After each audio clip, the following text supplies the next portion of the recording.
Hey YouTube, welcome back. Donnie here. It's been a while since I made my last video. It's just been incredibly busy the last several weeks. We went to visit my in-laws for my kids' fall break. Went to Arkansas for that for a few days. Came back, did the Highway 101 yard sale on that Friday after fall break. And then got into more soccer and stuff with my youngest son. He's a sophomore right now, but playing rec league soccer. So he's had games, and he's also started refereeing soccer, so he's been doing that. So we've been taking him to games and to either play or ref. His team just won their rec league championship yesterday. There's 4 teams in their little league, and so they won that. He was the highest scorer in the league by 2 or 3 times, I think, what the next highest scorer had in the league. And his team went, they only scored it once upon in all the games they played, and I think scored 50 or 60 points total, so they pretty much dominated. It was just random luck who was on the team. They go through a draft thing, but the coach that coached his team had never coached before. Volunteered to do it because they needed a coach, and so she had one of the players, her son helped pick the players every time the draft came around to her, and she got the last pick every time. But somehow it turned out that they just had a really good team this year, so that was exciting for him because he's usually not on the good team. But we did that. My daughter's been doing dance, so she was at another dance convention today with my wife. They just got back a little while ago. So that's been very busy. And then my work's been crazy the last few weeks. I took on a little bit more responsibility on this particular project, so having to herd the cats on that. And we have 2 proposals going on. I'm a defense contractor, so proposals are kind of a way of life, but having 2 of those due this week coming up has been quite busy. So I just haven't had a lot of extra time to spend to YouTube. But I'm back now, and I got a few pickups to show you. Went to, let's see, 1, 2, 3, 4 different card shops. 2 while I was in Arkansas visiting my in-laws. One actually in Branson, Missouri, and one in Harrison, Arkansas. And then a couple here that are close by where I live in Tennessee. So for one of those, first time I've ever been to it here locally, and then the one in Harrison is the first time I've ever been to that one too. But I found stuff to buy at all of them. That's not too difficult for me. But anyway, I'd like to share them with you guys. So stay tuned. I'm going to turn around the camera and we can get in some cards. Okay, first up are just a handful of loose singles.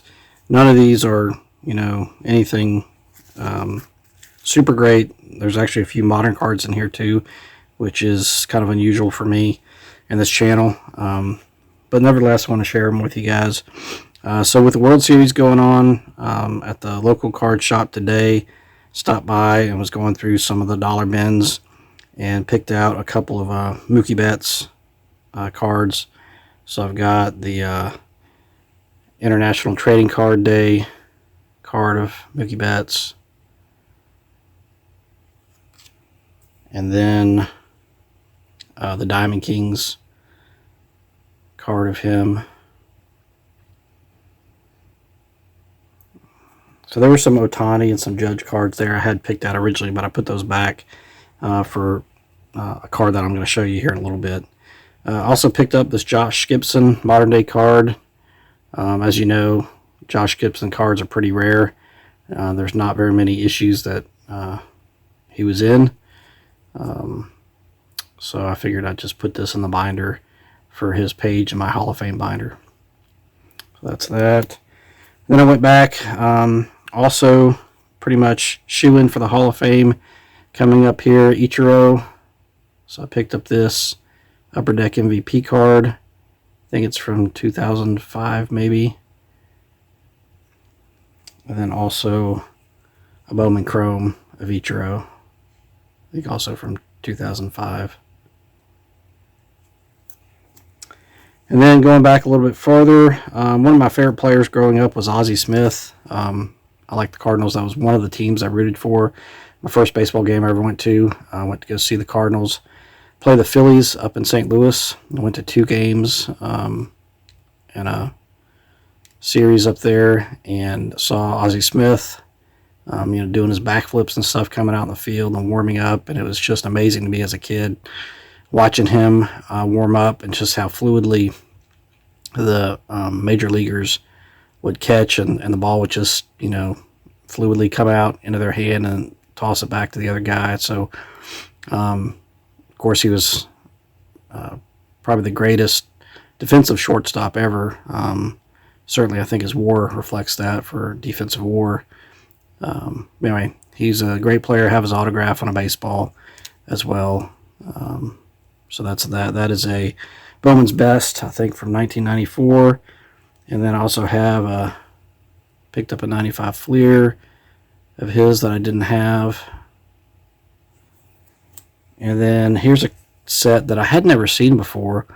It's a Milton Bradley from 1984 Championship Baseball. There's a few other players from this set at the card shop. This is the only one I picked up, though. But it's one I didn't have of Ozzie Smith, so I figured I'd add that to the binder in his page.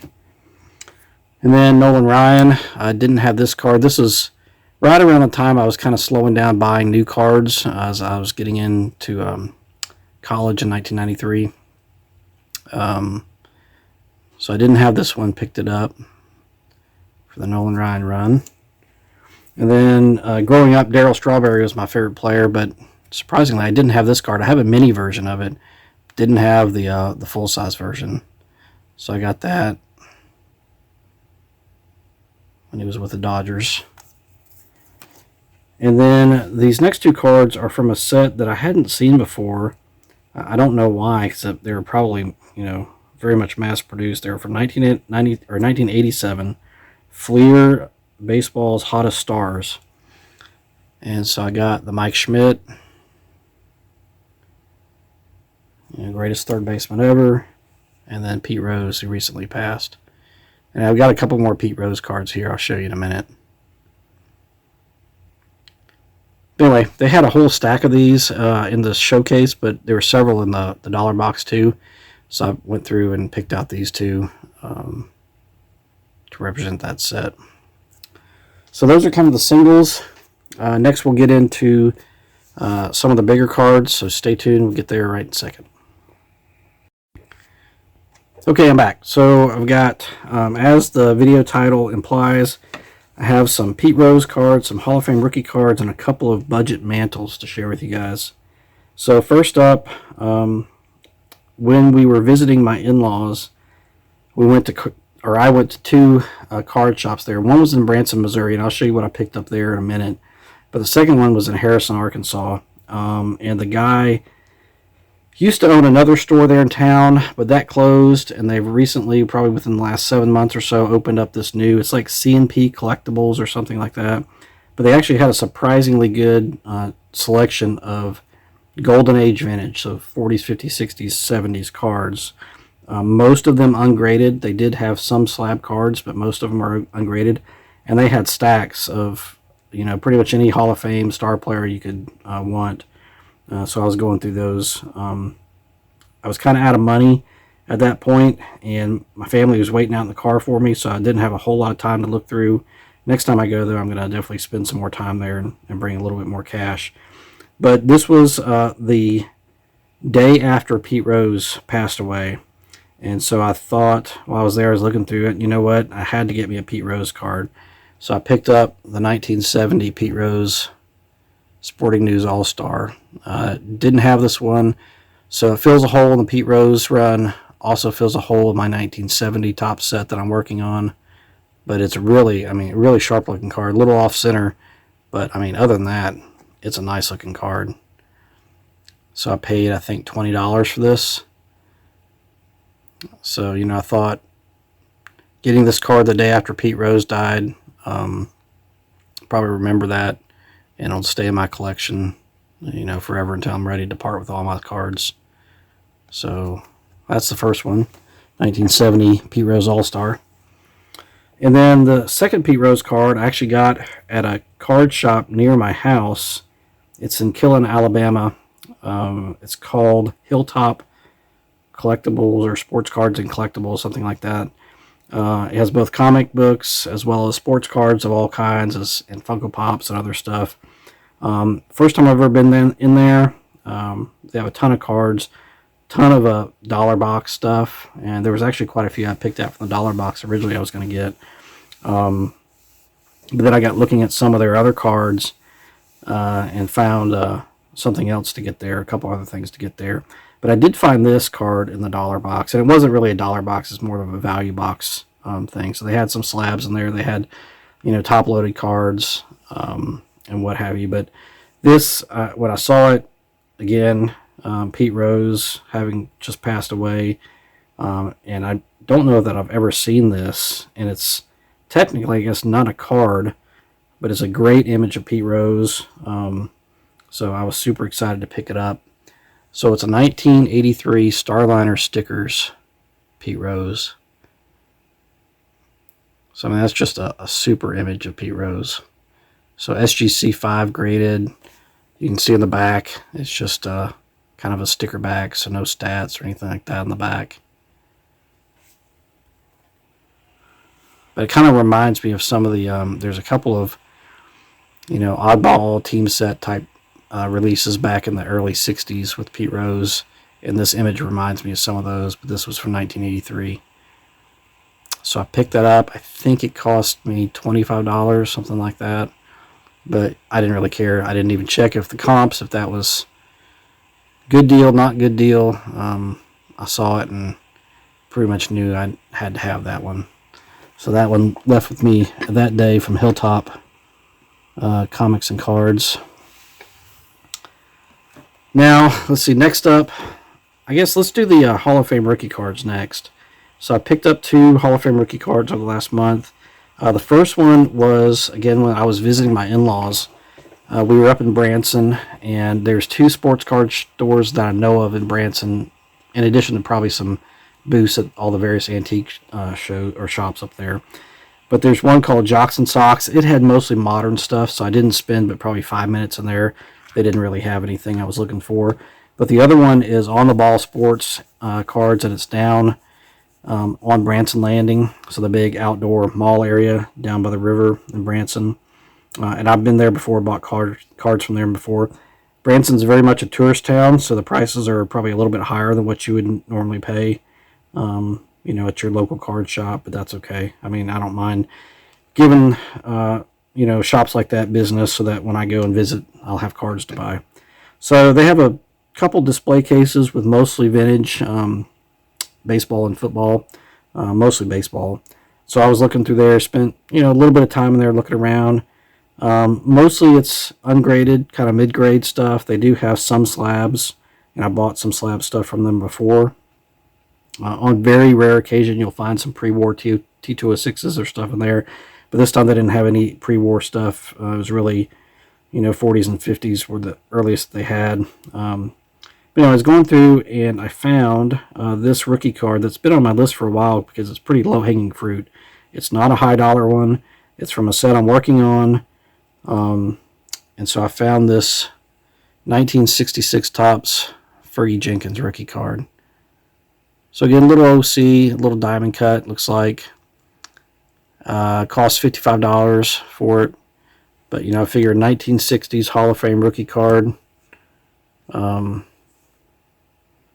that I still needed for my Hall of Fame rookie card run. That would fit my collection just fine. So there's that Fergie Jenkins rookie card. And then the next one is one I picked up today. I was at Columbia Collectibles in Columbia, Tennessee. I was going through there. That's where I got most of those singles I showed you a few minutes ago. They have some vintage, not a ton, but some. And so I was looking through some stacks of vintage in their showcase. And in the bottom of one of the stacks, they had this rookie card. Actually, there's 2 of them. This one was a little bit nicer one than of the 2. The other one was more OC top to bottom. This one's OC left to right a bit. But still, again, it's a Hall of Fame rookie card, and it was 50 bucks. What I needed for my set, so it fills a lot of holes. And it's the 1963 Tony Oliva rookie card. So you can see Tony Oliva there in the bottom right. But it's a pretty nice card. Nice edges and corners. Nice color. Back is OC, of course, just like the front is. But again, I figured early 1960s Hall of Fame rookie card, 50 bucks. Yeah, why not? So there's that one. So there's the two roses, two Hall of Fame rookie cards, and I'm down to the last two. And these I got from Hilltop Cards and Comics in Killen, Alabama. Same place I got that 83 Starliner sticker of Pete Rose. So he had some display cases on the wall. I was looking through what he had, asked him to take a few out, let me look at them. And he had these two that kind of caught my eye. Let's see, the first one is actually the second one I picked out, but it's a great card. It's from 1961. It's the American League Home Run Leaders card. So it features both Mickey Mantle and Roger Maris on it.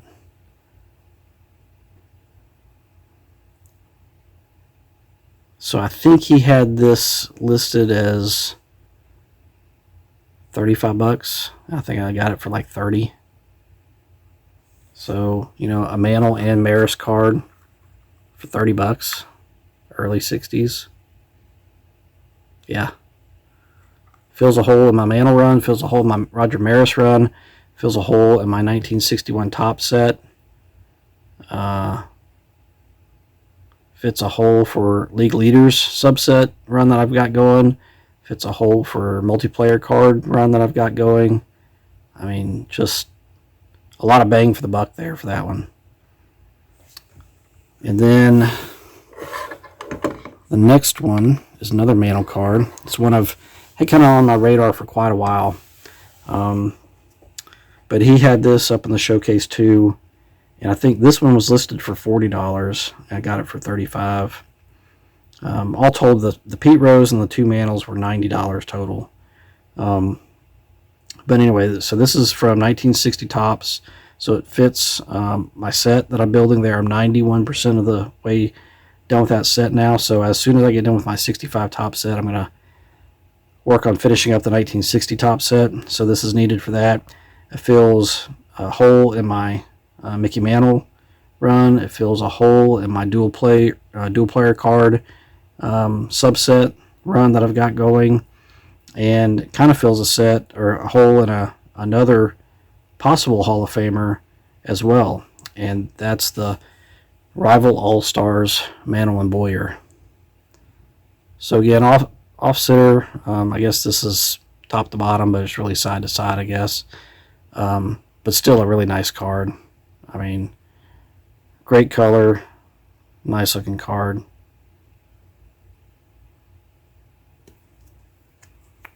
And there's the back. So it's one that I've been wanting for a long time. So I'm all about low cost Mantle cards. If you guys are thinking you can't afford Mantle cards like this with Mantle on it, like that League Leaders card with Mantle and Maris on it, are affordable. This I think was 35 bucks. The League Leaders card was $30, and the Pete Rose was $25, something like that, I believe. So there are inexpensive Mantle cards out there to be had. They don't all have to be hundreds and hundreds of dollars.